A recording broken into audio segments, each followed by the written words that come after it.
story. First thing is, I know my granny, the one thing that she loved even more than this family was the Lord. And I think she would be very happy with us serving the Lord and how many preachers we have in this family and everything. So I just want to say that. I think she'd be very proud of us. We talk about it a lot.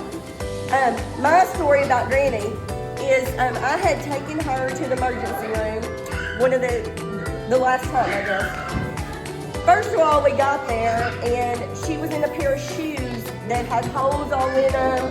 If y'all know her, she was not going to wear anything new that we had bought her. We found a lot of new stuff whenever she left us. But anyway, I said, Granny, why did you wear these shoes that have holes in them? She said, well, I didn't want to wear those new ones you got me because I would have messed them up.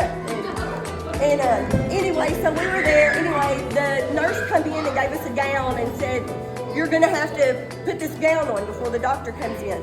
And so she left and I said, Granny, you're going to have to give me your purse. We got to get this gown on, before they get back. And she said, I'm not giving you my purse. And I said, well, you're going to have to. We got to get this gown on. I'm going to hold it right here. I'm going to be right here with y'all. Just hold your purse. She said, okay, but it's got a gun in it. And it's loaded. I was like, what? We were in Southeast Hospital in the ER, and she handed me a purse with a loaded gun in it. And she said, and I got lots of cash in there too. Yeah, you can. Okay, can everybody hear me? This is my favorite Granny Lawson story. And when Leanne said she had a gun in her purse, it just brought it all back. A lot of people know that when Richard and I met, he was a convicted felon. And he had a lot of charges on him.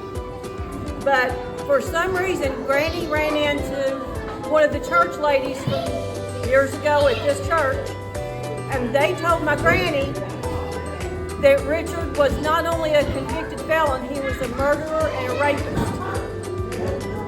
And my granny went home from the grocery store and she called Mama and she said, over my dead body will my granddaughter marry that boy.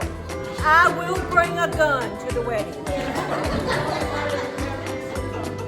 And I was working at Surite Pharmacy at the time, and Mama called me and she said, you've got a problem. Because your granny thinks that Richard is a murderer and a rapist because somebody told her that at the grocery store. So I'm thinking, oh my God, what am I going to do? And I called Richard's mother, and she called and made some phone calls, and then Granny Barron called Granny Lawson and explained everything, and at some point Richard's pastor called Mom because Richard's pastor wanted to make sure that I was good enough for him. And I guess that was all in the mix was enough for Granny to realize that that was not true. And Richard always said she may have started out hating me, but in the end she loved me, and that's all that mattered. So, but I also knew that if my granny said she was bringing a gun, she was bringing a gun. Yeah. Because she had already shot my mom when Mama was about 7 or 8 months pregnant with me. So that's what they said wrong with me anyway. So. Do y'all really want to know why I am like I am? Because they said I was mean. But they go down there and tell the druggies down here that I wouldn't sleep with them. They give me Paregoric, which is opiate, every night, and catnip tea, which is whiskey and milk. And that's the way I am. I was watching Marty. Okay. The old Wrangler type horses were out in the yard. And I was doing the laundry. Well, Brother was out there, and he got his hand on in the Wrangler. Well, instead of me I didn't know you could hit the top of it, release it, and his arm would come out, so I just wrung it back out. So one time we were at Granny Lawson's for a party. Sometimes we get together, but Granny was always having parties. And for some reason, me and Leanne decided, because Uncle Marty was driving back to New Madrid, me and Leanne decided that we were going to ride with him. And so I don't know what our parents were thinking, but we got in Uncle Marty's vehicle with him. I don't know if you remember this, Leanne. And everything was fine until we come over the overpass there by the high school. Well, there was a train coming, and it's blowing its horn, and both of the things came down, and we thought Uncle Marty was going to stop for the train.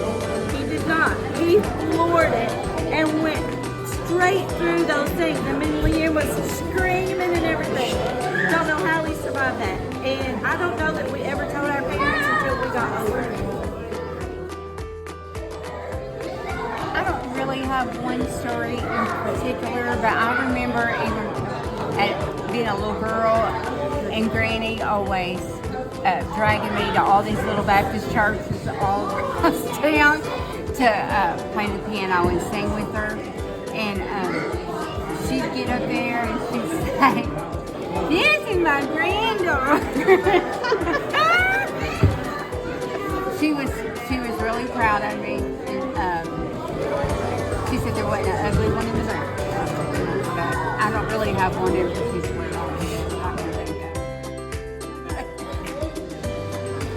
I think some of my favorite times were when we were all be over there for Christmas and everything kind of settled down and kids were playing with their stuff or doing whatever, we'd eat and everything. And we would get around the piano with Granny and sing the old hymns together. And I always remember us singing Just a Little Talk with Jesus and everybody singing the parts of it and everything. And so I think that's some of my favorite memories of all of this together. I spent the night with Granny in Hobo one time and got up on Saturday morning and we went to Cape, and I really don't know why, but we went to Penny's. And we was milling around in there, and after a little while, I come back and found Granny, and she was like, "Well, you ain't got nothing, you ain't getting nothing?" And I was like, "Well, no, I don't." And she said, "Yeah, you got to get something." So I went and picked out a basketball jersey of this guy that played basketball at the time that I liked. And we went on shopping, messing around in there. She said, "Well, you ain't gonna get nothing else?" And I said, "Well, no, Granny, I ain't trying to spend no whole bunch of money up here today. Haven't tried, you buy me all kind of stuff." And she said, "Oh, go get whatever you want to. We spent plenty on Danielle last weekend. We can spend a bunch on you this weekend."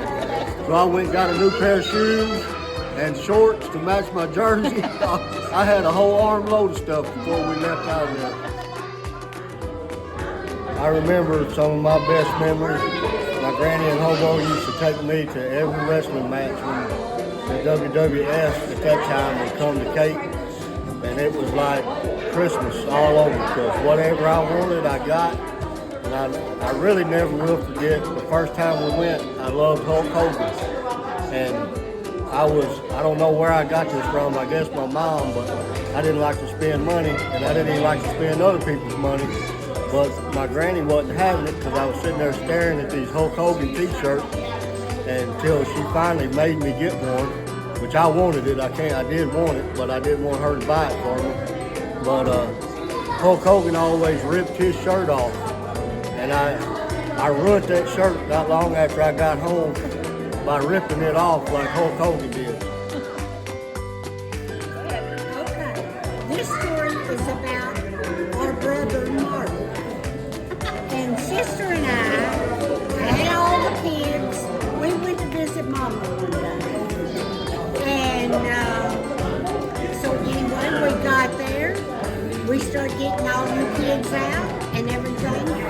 Everyone else GA.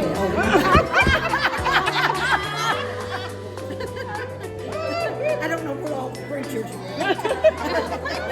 They probably heard worse.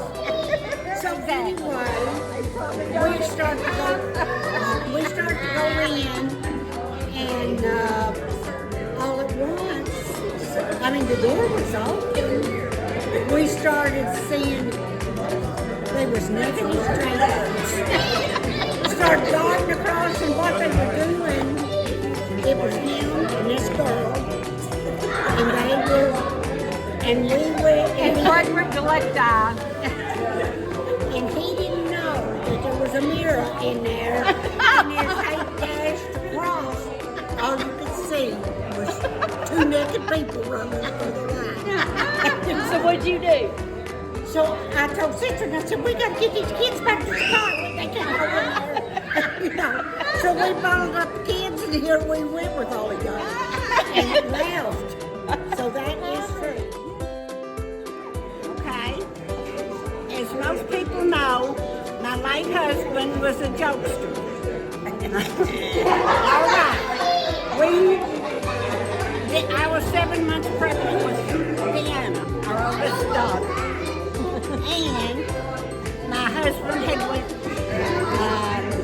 deer hunting and came home early, but no one knew it. And so he wanted to go see Mom and Daddy, which lived in the country. So we went out there, and the old doors, they didn't have locks. They just had wooden buttons. And anyway. And Aunt Ogie and Ernie were staying there. Yeah, Aunt Ogie and Ernest were staying there because her and her husband were separated. He threatened to kill some of us. My first cousin. Her first husband. Ernest's dad. Anyway, so we went out there to visit and went up on the porch. This was in November. And Mama don't recall Mama saying she had a gun. But my husband just beat on the door and didn't say who it was. So, needless to say, Mama, sister was back there saying, shoot, Mama, shoot. So Mama shot, and she got me right in the shoulder. Mama shot me. It stung bad. Well, anyway, I fell down on the porch, and apparently the door flew open or something, and Mama swore she would never pick up another gun. But where they lived was gumbo mud, and I mean it was in November. So here we had to go traipsing to the hospital with all the kids. My daddy wasn't home. When we pulled up, we thought my daddy was home, but he wasn't. He was coon hunting with someone else.